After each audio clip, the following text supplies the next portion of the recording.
যি ধৰণৰ পৰিৱেশ সৃষ্টি কৰি পেলাই আচলতে আমি এই অনুষ্ঠানটো অনুষ্ঠিত কৰিম বুলি ভাবিছিলোঁ, সেই ধৰণৰ পৰিৱেশ আমি ইয়াত গঢ় দিয়াত ব্যৰ্থ হ'লোঁ।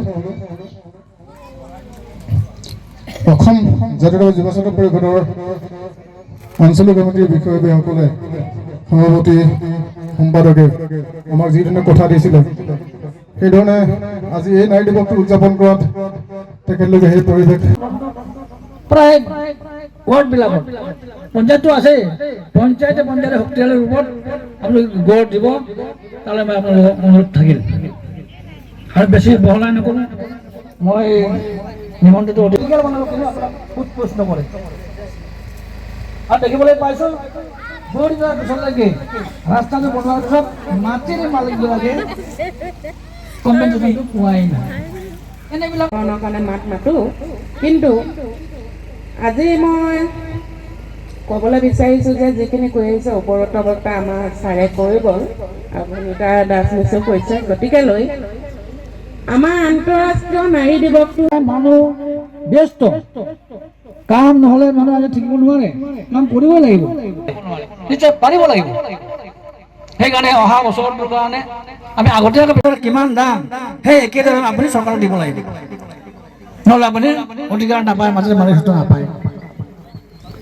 এই ব্যৱস্থাটো আগতে সৰু এটা এৰিয়াত আছিলে, এতিয়া কিন্তু বহু এৰিয়ালৈকে সম্প্ৰসাৰণ কৰি আপোনাৰ অধিকাৰ মূল অধিকাৰ এৰি খৰ্ব কৰিছে। ইয়াৰ ওপৰত আমি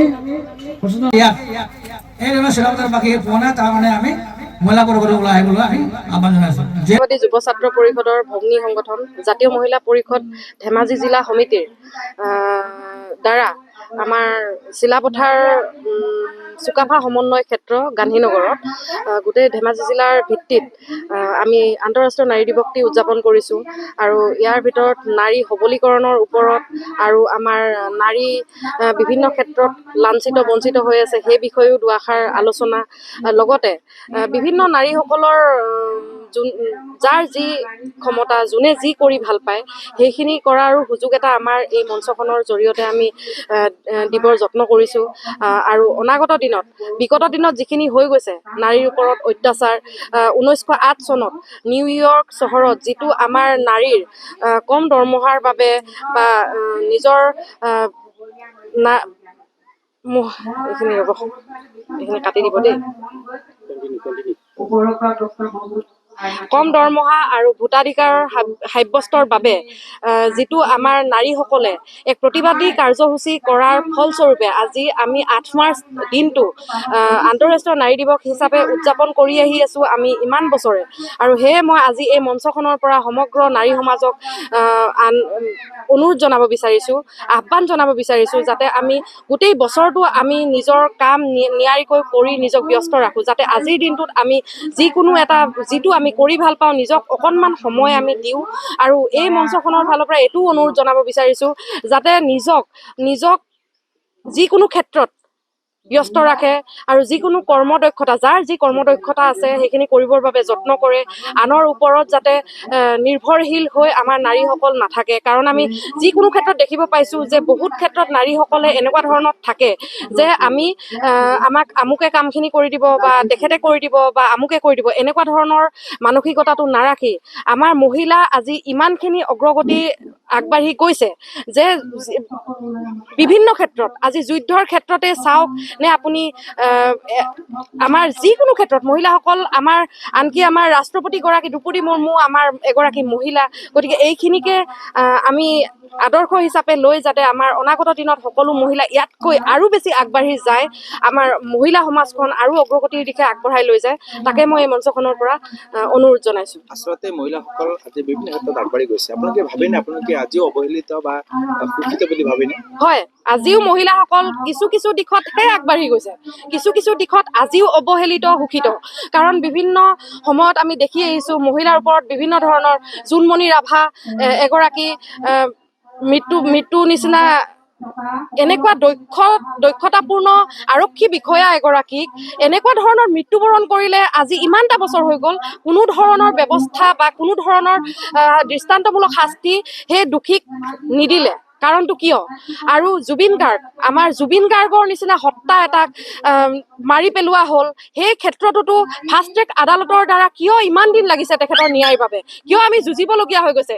সেইটোৱে এই আচলতে আমাৰ নাৰীসকল এই ক্ষেত্ৰতে নহয়, বিভিন্ন ক্ষেত্ৰত সেইদিনাখন দেখিছোঁ 8 বছৰীয়া ছোৱালী এগৰাকী ধৰ্ষণ কৰি ডিঙিত ঘপিয়াই দিছে। গতিকে সেনেকুৱাখিনি ক্ষেত্ৰ আজিও কিয় হৈ আছে? আমাৰ সমাজখন ইমানখিনি অগ্ৰগতি হৈ যোৱাৰ পিছত, ইমানখিনি আগবাঢ়ি যোৱাৰ পিছত মানসিকতা কিয় ইমান ঠেক হৈ আছে বুজি নাপাওঁ। সৰু সেই নাবালিকা 8 বছৰীয়া ছোৱালীগৰাকীও বাচি নাযায়, কাৰণটো কি? কি কাৰণত? ইমান ঠেক মানসিকতাৰ নেকি মানুহবোৰ? সেইটোৱে আচলতে আমি সুখিত সেইফালৰ পৰাও। আৰু আপুনি চাব পাৰে বিভিন্ন ক্ষেত্ৰত আমি সমাজ এখনত যেতিয়া আমি বসবাস কৰোঁ, মহিলাৰ অগ্ৰগতি, মহিলাৰ স্থান আগত, কিন্তু নহয়। সেইটো আমি পৰিলক্ষিত কৰা নাই। মহিলাৰ স্থান আগত বুলি কয়হে, কিন্তু নহয়। মহিলা আজিও পুৰুষৰ ক্ষেত্ৰত কিছু ক্ষেত্ৰত হ'লেও অলপ হ'লেও পিছুৱাই ৰাখিছে তেখেতলোকে। যিকোনো ক্ষেত্ৰত আমি সেইখিনি পৰিলক্ষিত কৰিছোঁ। যিহেতু সামাজিক ক্ষেত্ৰত আমি আগবাঢ়ি আহিছোঁ, অহাৰ ক্ষেত্ৰত আমিও কিছুমান ক্ষেত্ৰত সেইখিনি ভুক্তভোগী হ'বলগীয়া হৈছে। তাৰ ফালৰ পৰাই মই এইখিনি কৈছোঁ যে মহিলা আজিও অৱহেলিত হৈ আছে, শোষিত হৈ আছে। বিভিন্ন ক্ষেত্ৰত আমি মহিলা হিচাপে ধেমাজিৰ পৰা আমি গোগামুখলৈকে কিছুমান মহিলাৰ এনেকুৱা ধৰণৰ সমস্যা হয়, যিটোত বহুতে আহি আমাক গোচৰ দিয়ে বা আমি সেইখিনি নিৰাময় কৰিবৰ বাবে যত্ন কৰোঁ। কিয় হৈ আছে? প্ৰশাসনৰ ওচৰত আহি মৃত্যু হোৱাৰ পিছতো প্ৰশাসনে সেইখিনি দুদিনমান সেইটোৰ ওপৰত খুব কাম কৰি দেখাব, তাৰপিছত ফাইল ক্ল'জ। কাৰণটো কিয়? যেতিয়া জোনমণি ৰাভাৰ নিচিনা দক্ষতাপূৰ্ণ পুলিচ বিষয়া এগৰাকীয়ে আজিলৈকে ন্যায় নাপালে, তেনেস্থলত সৰু সুৰা এইবোৰতো একেবাৰে নিম্নমানৰ কথা। গতিকে এইখিনিৰ পৰা অনুৰোধ জনাইছোঁ আমাৰ মহিলাসকল যাতে নিজকে নিজে ইমানখিনি সবল কৰি ৰাখে, ইমানখিনি নিজক শক্তিশালী কৰি ৰাখে, যাতে আমাক কোনো আহি আমাক আক্ৰমণ কৰিব নোৱাৰে, কোনো ক্ষেত্ৰত আমাক পিছত ৰাখিব নোৱাৰে। আমি নিজৰ স্থান নিজেই বনাবৰ বাবে যত্ন কৰিব লাগে, সেয়াই বিচাৰিছোঁ। আচলতে একাংশ মহিলাই সামাজিক মাধ্যমবোৰত তেওঁলোকে উলংগ হোৱাও পৰিলক্ষিত হৈছে, যি কাৰণে সমাজ ব্যৱস্থা বিশৃংখল হৈছে। এই নাৰীসকলক আপুনি কি আহ্বান জনাব? আমি আহ্বান জনাব বিচাৰিছোঁ, তেখেতলোকে আচলতে তেখেতলোকৰ কিবা এটা ভাল লাগে বা তেখেতলোকে কিবা এটা কৰি ভাল পায়, সেইটো তেখেতলোকৰ ব্যক্তিগত বিষয়, সেইটো আমাৰ বিচাৰ্য বিষয় নহয়। কিন্তু যিটোৰ পৰা আমাৰ সমাজখনত চাপ পৰিব পাৰে, যিটোৰ পৰা আমাৰ সকলো মহিলা প্ৰভাৱিত হ'ব পাৰে, সেইটো আমিও নিবিচাৰিম। কাৰণ আমাৰ মহিলাই হ'ল শালীনতা বজাই ৰখা বা সৃষ্টিশীল মহিলাই আমি আমাৰ নিজৰ যদি শৰীৰটো আমি ঢাকি ৰাখিব নোৱাৰোঁ, নিজক যদি আমি শালীনতা বজাই ৰাখিব নোৱাৰোঁ, তেন্তে আমাকতো বেলেগে আহি অপমান কৰিবই, অপদস্থ কৰিবই। গতিকে এই মঞ্চখনৰ পৰা আজি মই এইটো অনুৰোধ জনাব বিচাৰিছোঁ, তেখেতলোকৰ পৰিধান কৰাৰ অধিকাৰ সকলোৰে আছে, কিন্তু সন্মানটো বজাই ৰাখি তেখেতলোকে এইখিনি কৰিলে ভাল হয়। এদিনীয়া কাৰ্যসূচীৰ কাৰণে নাৰী সুৰক্ষিত হ'বনে? নহয়, এদিনীয়া কাৰ্যসূচীৰ কাৰণে কেতিয়াও নাৰী সুৰক্ষিত নহয়। নাৰী সুৰক্ষিত হ'বলৈ হ'লে নিজক প্ৰথমতে শক্তিশালী কৰিব লাগিব। সেইটো আমাৰ ওপৰত থাকিব। আমি যদি সদায় নিজক আনৰ ওপৰত নিৰ্ভৰশীল কৰি ৰাখিব বিচাৰোঁ, আমি যদি সদায় নিজক আনে কৰি দিব বুলি আমি ভাবি বহি থাকোঁ, তেতিয়া আমি কেতিয়াও হ'ব নোৱাৰোঁ। সেইটো নিজৰ কৰ্মদক্ষতাৰ ওপৰত নিৰ্ভৰ কৰিব।